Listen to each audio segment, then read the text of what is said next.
America ഇന്ത്യക്കാരെ തിരിച്ച് അയച്ചു തുടങ്ങി. അനധികൃത കുടിയേറ്റക്കാരെയാണ് തിരിച്ചയക്കുന്നത്. ഇന്ത്യക്കാരെയും വഹിച്ചുകൊണ്ടുള്ള ആദ്യ സൈനിക വിമാനം അമേരിക്കയിൽ നിന്ന് പുറപ്പെട്ടു.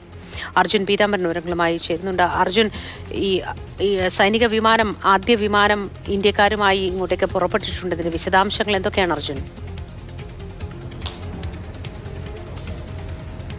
മോത്തി, മണിക്കൂറുകൾക്ക് മുൻപാണ് ഇന്ത്യക്കാരെ വഹിച്ചുകൊണ്ടുള്ള അനധികൃത കുടിയേറ്റക്കാരായിട്ടുള്ള ഇന്ത്യക്കാരെ വഹിച്ചുകൊണ്ടുള്ള അമേരിക്കൻ സൈന്യത്തിന്റെ C-17 ഗ്ലോബ് മാസ്റ്റർ വിമാനം അമേരിക്കയിൽ നിന്നും പുറപ്പെട്ടിരിക്കുന്നത്.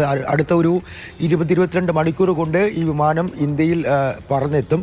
എത്ര പേരാണ് ഈ വിമാനത്തിനകത്തുള്ളത്, ഇന്ത്യക്കാർ എത്ര പേരുണ്ട് എന്നുള്ള കാര്യത്തിൽ നിലവിൽ അമേരിക്കൻ ഭരണകൂടം ഒരു വ്യക്തത വരുത്തിയിട്ടില്ല. പക്ഷേ 200-ലധികം ആളുകളെ വഹിക്കാൻ സാധിക്കുന്ന വിമാനം തന്നെയാണ് ഈ C-17 എന്ന് പറയുന്നത്. അതുകൊണ്ട് അത്രത്തോളം തന്നെ യാത്രക്കാരുണ്ടാകും, അനധികൃത കുടിയേറ്റക്കാരുണ്ടാകുമെന്നുള്ളതാണ് നിലവിൽ കരുതപ്പെടുന്നത്. ഈ അമേരിക്കയുടെ ചരിത്രത്തിൽ തന്നെ ഏറ്റവും വലിയ നാടുകടത്തൽ, കുടിയൊഴിപ്പിക്കലിനാണ് നിലവിൽ സാക്ഷ്യം വഹിക്കാൻ പോകുന്നത് എന്നാണ് ഈ ഒരു നടപടിയെ ട്രംപ് ഭരണകൂടം വിശേഷിപ്പിക്കുന്നത്. ഇന്ത്യക്ക് മുന്നോടിയായി ഹോണ്ടുറാസ്, പെറു, ഗോട്ടമാല ഈ 3 രാജ്യങ്ങളിലെ അനധികൃത കുടിയേറ്റക്കാരെയാണ് നിലവിൽ അമേരിക്ക ഒഴിപ്പിച്ചത്. അതിന് പിന്നാലെ ഇന്ത്യക്കാരെ ഒഴിപ്പിക്കുന്നു. അമേരിക്കയിൽ നിന്നും ഏറ്റവും ദൂരത്തുള്ള ആദ്യത്തെ രാജ്യം എന്നുള്ള നിലയിലാണ് ഇന്ത്യ വരുന്നത്. ഇന്ത്യയിലെ നിലവിൽ ആദ്യ പട്ടികയിൽ ഏകദേശം 18,000 ആളുകളുണ്ട്. അത് ഇന്ത്യയും അമേരിക്കയും ചേർന്ന് തയ്യാറാക്കിയ ഒരു പട്ടികയാണ് ഈ അനധികൃത കുടിയേറ്റക്കാരുടെ. അതിൽ ഏകദേശം 3,000-ഓളം ആളുകളെ ഉടൻ തന്നെ തിരിച്ചു കൊണ്ടുവരാനുള്ള ശ്രമം ആരംഭിക്കും. മാത്രമല്ല 18,000 ആളുകൾ ആദ്യത്തെ ലിസ്റ്റിൽ തന്നെ ഉൾപ്പെടുന്നുമുണ്ട്.